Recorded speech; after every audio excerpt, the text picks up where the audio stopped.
O Senhor esteja convosco. Ele está no meio de nós. Proclamação do Evangelho de Jesus Cristo, segundo Lucas. Glória a vós, Senhor. Naquele tempo, disse Jesus aos seus discípulos: Antes que estas coisas aconteçam, sereis presos e perseguidos, sereis entregues às sinagogas e postos na prisão. Sereis levados diante de reis e governadores por causa do meu nome. Esta será a ocasião em que testemunhareis a vossa lei. Fazei o firme propósito de não planejar com antecedência a vossa própria defesa, porque eu vos darei palavras tão acertadas que nenhum dos inimigos vos poderá resistir ou rebater. Sereis entregues até mesmo pelos vossos próprios pais, irmãos, parentes e amigos, e eles matarão alguns de vós.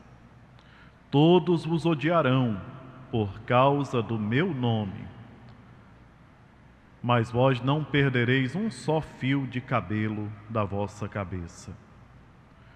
É permanecendo firmes que ireis ganhar a vida. Palavra da salvação. Glória a vós, Senhor.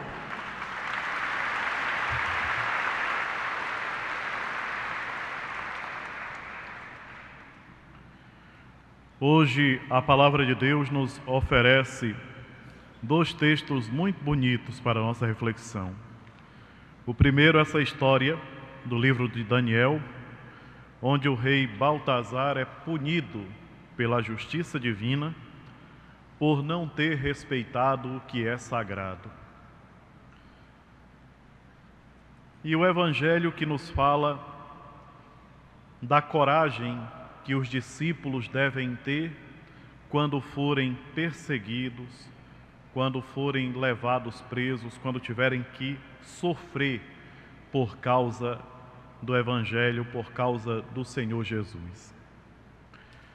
Uma coisa que, meditando os dois textos, ajuda muito a nossa caminhada de cristão é o seguinte: a coragem de Daniel, que é a mesma coragem que Jesus pede para que nós tenhamos nos momentos de dificuldade, nos momentos de provação.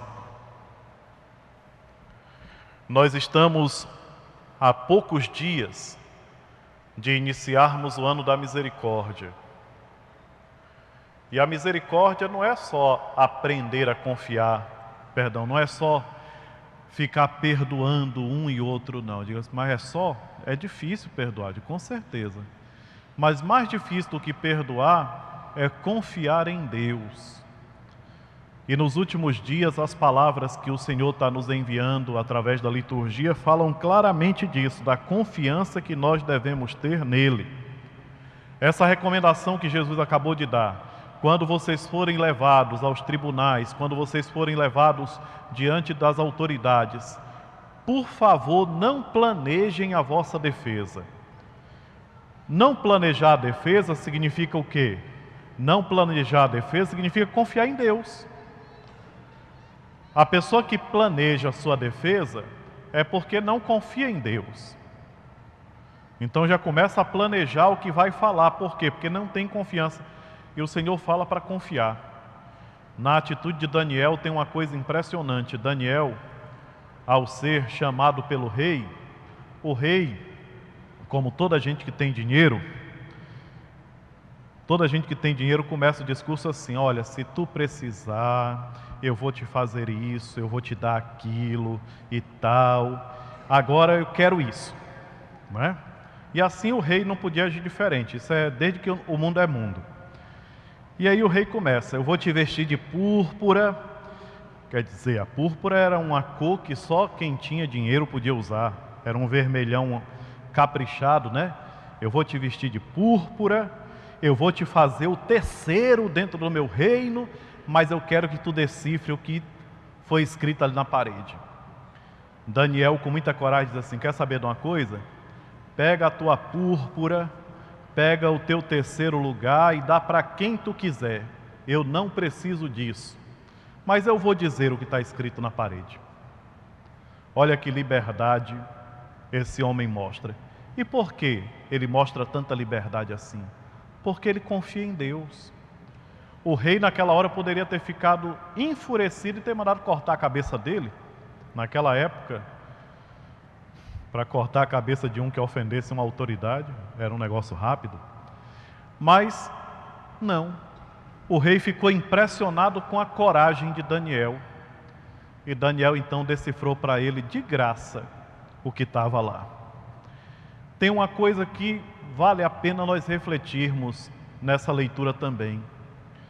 Daniel, como o resto do povo de Deus que estava no exílio da Babilônia, não perdia a esperança em Deus. E isso é uma lição para mim e para vocês, porque às vezes nas pequenas dificuldades a gente já se desencoraja e perde a confiança em Deus. Nós não devemos perder a nossa confiança em Deus. Pelo contrário, nós temos que lutar cada dia para que essa confiança aumente. E como é que ela vai aumentar? À medida que nós nos aproximarmos dele, que nós rezarmos. Não adianta só dizer Senhor, Senhor. Tem que começar a rezar mesmo. Tem que começar a fazer oração de verdade. Não só a oração na hora do sufoco por interesse. Não adianta nada. Nós temos que cultivar uma amizade com Deus. Não basta lembrar de Deus só na hora da necessidade, isso é muito feio. É feio a gente lembrar das pessoas só quando a gente está precisando. Por que lembrar de Deus só quando está precisando? O povo de Israel que estava lá no exílio, preso, sem poder sair, escravizado, foi humilhado. Por quê? Porque as coisas mais santas que eles tinham, que eram aqueles objetos da liturgia do templo, da antiga aliança, daquele templo lá construído no Antigo Testamento. Os utensílios sagrados foram trazidos para a presença do rei Baltazar, que tendo tantos outros utensílios, quis ultrajar a Deus e ao povo, tomando vinho naqueles cálices que eram objetos sagrados do templo. Por isso que eu falei no início da missa, na hora do ato penitencial, da questão do respeito. Hoje em dia parece que nós perdemos a noção das coisas. Mas não é que nós perdemos, eu acho que a maior parte da humanidade está se fazendo de bobinho. Por quê? Porque o Evangelho continua sendo proclamado. A verdade de Deus não mudou. O que Jesus falou há 2000 anos atrás está valendo até hoje, para mim e para vocês, para todos nós.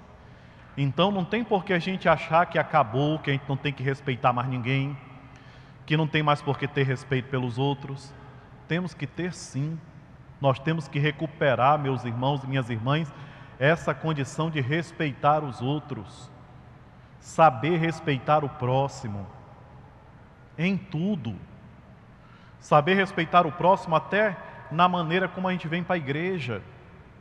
Saber respeitar o próximo, tendo cuidado com as coisas que estão aí para uso público, uso comum. Saber respeitar o próximo, cuidando da nossa situação. O ser humano é o único ser que existe na criação que é capaz de destruir com o lugar onde ele mora. A falta de cuidado que nós temos com as coisas, mas porque nós não pensamos no próximo. Nós temos que recuperar através da palavra, do Evangelho, da fé em nosso Senhor Jesus Cristo, não a fezinha de fachada que é quando está precisando vai buscar, mas uma fé verdadeira, de amizade constante, de diálogo frequente, de conversa amiga com Deus, conversando todo o tempo com Ele, para poder crescer no conhecimento dEle e saber respeitar tudo e todos.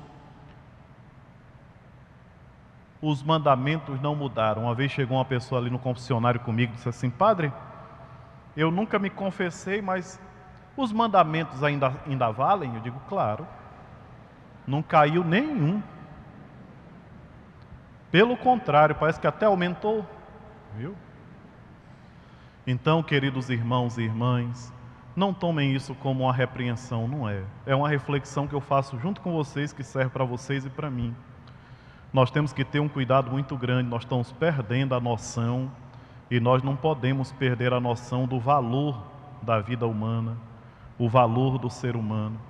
A gente vai dizer isso por ladrão que estão assaltando a gente por aí. Eu digo, sim, mas se a gente não começar a mudar em nós, como é que a gente vai mudar os outros?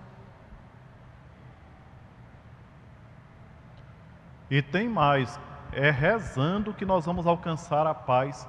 Quem confia em Deus, tem o Salmo que diz, quem confia no Senhor é como o monte de Sião, nada o pode abalar, porque é firme como a rocha. Então, se nós confiamos em Deus e começamos a rezar, nós alcançaremos todas as graças que precisamos, mas não por interesse, por amor, porque Deus, Ele deseja ser amado por nós. Ele nos deu tudo, o que Ele espera de nós é que nós o amemos. Nós temos que aprender a amar a Deus. Por isso que o primeiro mandamento da lei de Deus é amar a Deus sobre todas as coisas. Mas se a gente for olhar, só nesse mandamento, eu e vocês, se a gente for fazer uma confissão bem feita, nós, eu com vocês, a gente passa um dia se confessando só desse mandamento. Não é exagero, não. Amar a Deus sobre todas as coisas, como a gente falha. Então, as leituras de hoje, a primeira leitura do livro de Daniel, o Evangelho de Lucas que nós ouvimos, é um convite, queridos irmãos e irmãs, para nós confiarmos mais em Deus. Vamos confiar. Mas a gente não confia em quem a gente não conhece, não é verdade? Você confia em quem você não conhece? Meio difícil, né?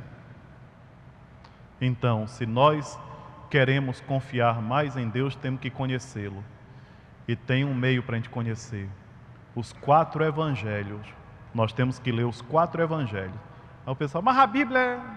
Eu digo, não, começa com os 4 evangelhos. Depois que você lê os 4 evangelhos, lê a Bíblia toda.